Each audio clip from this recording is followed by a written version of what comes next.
I got so much motherfucking design on right now. Break it down, bring it back, make it clap. I got 3 old thoughts, new guap, where that thing, bitches on my line. I got 0 friends.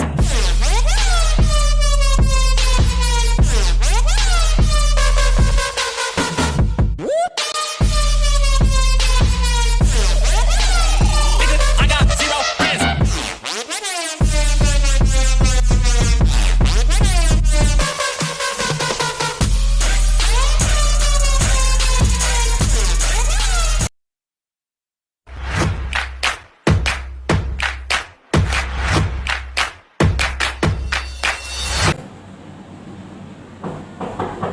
Silakan.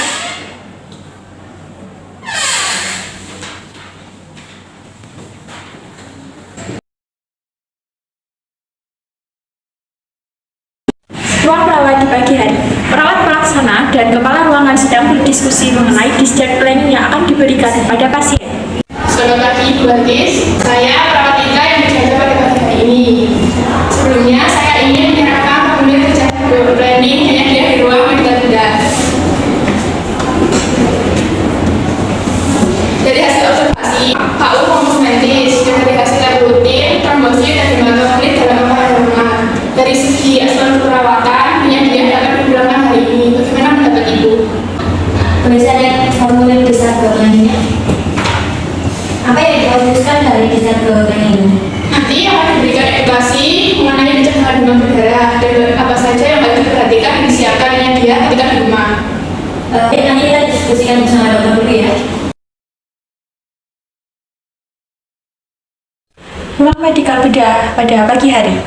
Pagi hari di ruang medika, kamar nomor 4, Nyonya Dia berusia 25 tahun menjalani hospitalisasi hari ke-7 dengan diagnosa demam berdarah, keluhan nyeri pada punggung dan tulang hilang timbul, kepala pusing dengan tekanan darah 120/80, rentang suhu 30 derajat sampai 37,5 derajat Celcius. Uji tomikain positif dengan mual dan muntah tidak ada, BAB terakhir lembek. Dengan nilai lab hematotin 45%, hemoglobin 12, leukosit 89,0, eritrosit 45,0. Pasien saat ini mampu melakukan aktivitas fisik. Hari ini dilakukan visit rutin oleh dokter bersama dengan kepala ruangan dan perawat pelaksana yang bertugas.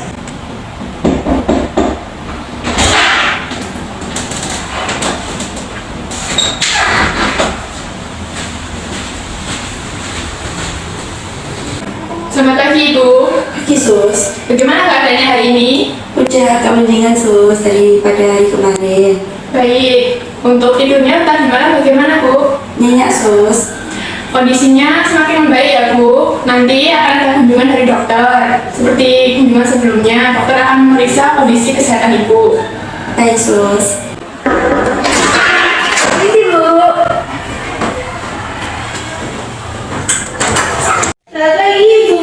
Saya berangkat ke atas dulu. Saya lihat dari hasil laboratorium menunjukkan uji kuantitasnya positif. Tidak ada mual muntah ya Bu ya? Iya dong. BAB yang terakhir sampai Bu benar? Iya benar dong. Ya. Dari hasil lab, hematolitnya 49%, hemoglobinnya 13, leukositnya 90, eritrositnya 49,0, sudah baik dari sebelumnya ya Bu ya. Bagaimana pola makan Ibu? Ya, sudah agak mendingan dong, udah mau makan agak banyak daripada hari sebelumnya. Oke, sudah bagus ya Bu ya. Baiki lagi untuk pola makannya, dihabiskan lagi porsinya, diperbanyak lagi minum air putihnya ya Bu ya. Ya, Dan jangan lupa untuk istirahatannya. Sus, saya nanti minta tolong cek laboratorium untuk hari ini ya Sus. Baik Dok. Apakah ada yang ditanyakan lagi dengan dokter Bu? Tidak Sus, sudah jelas semuanya. Kalau begitu kami pamit undur diri ya Bu ya. Iya dong. Semoga cepat sembuh Bu. Ya, terima kasih. Di ruang perawat, dokter, kepala ruangan, dan perawat pelaksana berdiskusi mengenai keadaan Nyonya Dia dan rencana pemberian terapi selanjutnya. Dok, mengenai Nadia, apakah sudah bisa direncanakan untuk pulang? Karena kondisi pasien semakin hari semakin membaik. Dari hasil lab hari ini menunjukkan uji tingkat positif, petiki negatif, mual negatif, muntah negatif, BAB terakhir lembek. Nilai lab hematokrit 50%, hemoglobin 13,5, leukosit 92, eritrosit 49,5, tekanan darahnya 120 sampai 80. Rentang suhunya juga sudah normal 37,5 derajat Celcius. Bagaimana dok, sebaiknya boleh pulang atau tidak? Oke. Boleh lihat hasil labnya dulu. Oke. Dari hasil lab, memang sudah dinyatakan bagus, akan tetapi menurut saya sebaiknya ditunggu terlebih dahulu. Kita observasi dulu sampai besok. Bagaimana? Begini dok, dari hasil asuhan keperawatan pasien sudah membaik, intervensi keperawatan yang diberikan juga sudah tercapai. Hanya perlu untuk lebih banyak istirahat dan memulai saja di rumah. Tapi bagaimana jika demam itu muncul lagi? Menurut saya, pasien masih harus dirawat untuk beberapa hari ke depan. Maaf dok, sebelumnya pada intinya Nyonya Dia hanya memerlukan istirahat yang cukup untuk memulihkan kembali keadaannya. Dan menurut kami itu bisa dilakukan di rumah. Iya dok, mengenai penanganan demam yang nantinya akan muncul kembali, kita sudah merencanakan disarco planning. Disarco planning ini nantinya akan memberikan edukasi mengenai yang perlu diperhatikan jika demam terjadi lagi. Akan diajarkan teknik kompres hangat dan pemberian terapi obat, serta meminta bantuan keluarga untuk selalu memperhatikan kondisi pasien. Baik, kalau begitu saya harap planning ini nantinya benar-benar bisa dilaksanakan. Iya dok, jadi bagaimana? Apakah Nyonya Dia dapat dipulangkan hari ini? Bisa saya akan buatkan surat izin pulang dan resep obat yang akan dibawa pulang. Ibu Lila, ini format disarco planningnya saya sudah setujui dan bisa dilakukan pada Nyonya Dia. Tolong segera disiapkan disarco planningnya ya. Baik Bu, nanti saya siapkan terlebih dahulu. Sorry kalau panggilan keluarga Nyonya Dia untuk melakukan perawatan sekarang ya. Baik Bu.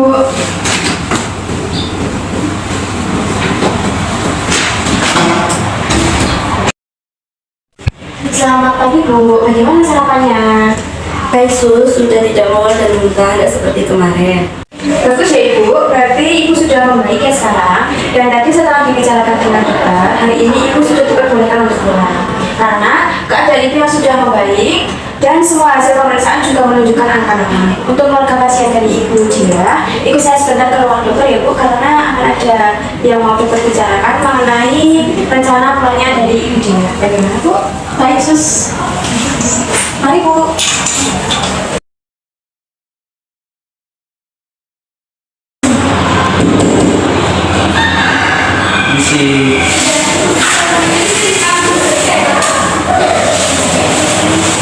Selamat pagi Pak. Bagus, Benar dengan keluarganya Ibu Dia? bagus. Begini Pak, setelah dokter tadi melakukan pemeriksaan terhadap Ibu Dia dan dari hasil tindakan perawatan, kondisi Ibu Dia sudah membaik. Ini ada resep obat yang harus ditetes dulu sebelum pulang ya Pak. Begini Pak, sebelum nanti Ibu Dia pulang, kami akan memberikan penyuluhan untuk memaksimalkan pemulihan terhadap Ibu Dia ketika di rumah. Apakah Bapak bersedia untuk diberikan penyuluhan ini?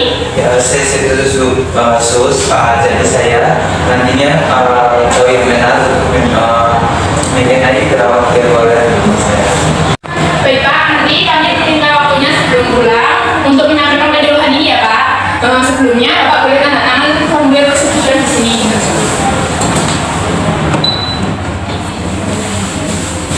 Terima Sus. Ya, sama-sama. Selamat pagi Ibu. Apakah boleh sebutkan nama dan tanggal Ibu? Saya Dia Mamei. Saya perawat April dan ini perawat Sofi. Pagi ini akan memberikan sedikit informasi kepada Ibu dan keluarga mengenai cara perawatan Ibu selama di rumah. Mungkin sebelumnya Ibu sudah mengetahui mengenai penyakit yang Ibu alami. Sudah Sus. Oke, mengenai demam berdarah dengue adalah suatu penyakit menular yang disebabkan oleh virus dengue, terutama menyerang anak-anak dengan ciri-ciri demam tinggi mendadak, disertai manifestasi perdarahan dan berpotensi menimbulkan shock dan kematian. Demam tinggi terjadi secara mendadak dan terus-menerus selama 2-7 hari, tanpa sebab yang jelas. Cara untuk mengetahui seseorang menderita DHF itu dengan cara melakukan cek darah seperti yang sering Ibu lakukan selama dirawat, di mana yang dicari dari darah yaitu data mengenai trombosit, hemoglobin, dan hematokrit.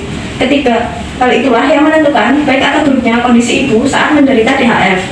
Beberapa hal yang harus dilakukan untuk menjaga kesehatan agar terhindar dari penyakit demam berdarah, diantaranya yang pertama, melakukan kebiasaan baik seperti makan makanan bergizi, rutin olahraga, dan istirahat yang cukup. Yang kedua, Perhatikan kebersihan lingkungan tempat tinggal dan melakukan 3M, yaitu menguras kamar mandi, menutup wadah yang dapat menampung air, dan mengubur barang-barang bekas yang dapat menjadi sarang perkembangbiakan jentik-jentik nyamuk. Dan yang ketiga, pemasakan hanya akan mematikan nyamuk dewasa, sedangkan bubuk abate akan mematikan jentik pada air. Keduanya harus dilakukan untuk memutuskan rantai perkembangbiakan nyamuk. Segera berikan obat penurunan panas untuk demam apabila penderita mengalami demam atau panas tinggi. Sudahkah Bapak dan keluarga melakukan salah satu atau mungkin keseluruhan dari cara pencegahan yang saya sebutkan tadi? Menunggu saya sama keluarga belum perhatikan lingkungan sekitar rumah saya. Nah, untuk itu kedepannya pencegahan yang saya paparkan tadi bisa Bapak terapkan ya. Terus Selanjutnya saya akan menambahkan sedikit ya Bu tentang penanganan awal untuk mengatasi demam saat awal terkena demam berdarah. Baik Sus. Nah, penanganan awal saat terkena demam berdarah itu dikompres. Habis itu jangan lupa juga istirahat yang cukup ya Bu, karena kalau kita kekurangan istirahat yang cukup itu karena virus demam berdarah ini menyerang kekebalan tubuh manusia, sehingga kalau kita kelelahan, virus ini dengan semakin cepat berkembang di tubuh kita, jadi badan kita bisa makin lemah karena demam berdarah. Terus juga setelah 1 minggu terkena demam berdarah ini biasanya kita akan terlihat pucat dan lesu. Nah, oleh sebab itu perawatan yang bisa kita lakukan saat di rumah itu, yang pertama kita bisa istirahat yang cukup secara pasca rawat. Jadi nanti ibu setelah pulang dari rumah sakit, mohon untuk istirahat yang cukup ya Bu. Yesus. Terus yang kedua, jangan lupa untuk rutin minum air putih minimal ya 2 liter per hari. Jadi gimana Bu? Yesus. Terus kemudian makan seperti biasa ya Bu. Kalau misalnya tidak bisa makan seperti biasa, itu bisa makan makanan yang lunak. Terus juga jangan makan makanan yang asam dan pedas ya Bu. Yesus. Nah, terus seperti yang kita ketahui ya, lebih baik mencegah daripada mengobati. Di mana beberapa hal utama yang perlu dilakukan dalam mencegah virus demam berdarah ini yaitu bisa diperhatikan ya Bu di dalam leaflet yang sudah saya berikan ini. Ini ada menguras, menutup, dan mengubur. Jadi menguras ini menguras tempat penampungan air seperti bak, WC. Terus sekurangnya itu seminggu sekali atau menerbitkan bubuk abadi. Terus yang kedua itu ada menutup Bu. Ya, menutup rapat-rapat tempat penampungan air. Jadi misalnya kita ada ember-ember yang berisi air, kita tutup rapat ya Bu. Habis itu yang ketiga mengubur atau menyingkirkan barang-barang bekas yang biasanya dapat menampung air hujan. Jadi kalau ada misalnya ada kaleng-kaleng kotor yang tidak digunakan lagi, itu bisa dikubur saja Bu. Apabila suhu nanti masih tinggi kurang lebih 3 hari, langsung periksa ke dokter, minum obat sesuai aturan dan kontrol sesuai jadwal. 1 minggu setelah pulang ya Bu. Yesus. Nah Bu, itu informasi yang dapat kami berikan kepada Ibu dan keluarga. Mungkin di antara Ibu ada yang bisa menjelaskan kembali apa itu demam berdarah? Demam berdarah itu penyakit selama 7 hari yang disebabkan oleh virus dengue Yesus. Ya, itu demam tinggi ya Bu. Jadi nanti terjadi selama 7 hari. Lalu itu Ibu mungkin bisa menyebutkan perawatan apa saja yang bisa dilakukan sewaktu di rumah? Menurut suster tadi, istirahat yang cukup, minum air putih yang banyak, makan makanan yang bergizi, kemudian tidak boleh makan makanan yang pedas dan terlalu asam. Gitu kan Sus? Benar Bu. Itu artinya Ibu ternyata sudah mengetahui ya dan sudah mampu melakukan perawatan di rumah. Kenapa saya tidak boleh makan pedas dan asam Yesus? Karena kan saya tidak kena diare, kena demam berdarah. Ibu tidak boleh makan makanan pedas dan asam itu karena kondisi Ibu saat ini itu belum pulih, sehingga kemungkinan untuk mengalami demam lagi itu bisa terjadi. Nah, jadi apabila Ibu makan makanan yang sembarangan itu bisa menyebabkan timbulnya demam berdarah lagi. Jadi tidak diperkenankan untuk makan makanan pedas dan asam. Mungkin ada lagi yang mau ditanyakan? Baik, sudah cukup Yesus. Baik, kalau tidak ada, saya tadi sudah memberikan leaflet. Itu bisa Ibu baca dan saya harap ini dapat menjadi bahan bacaan bagi Ibu dan keluarga dalam melakukan perawatan di rumah. Sekian dari kami, terima kasih atas kerjasamanya. Semoga lekas sembuh dan ingat untuk kontrol kesehatan 1 minggu lagi ya. Yesus. Saya izin kembali ke ruangan. Selamat pagi. Selamat pagi Sus, terima kasih.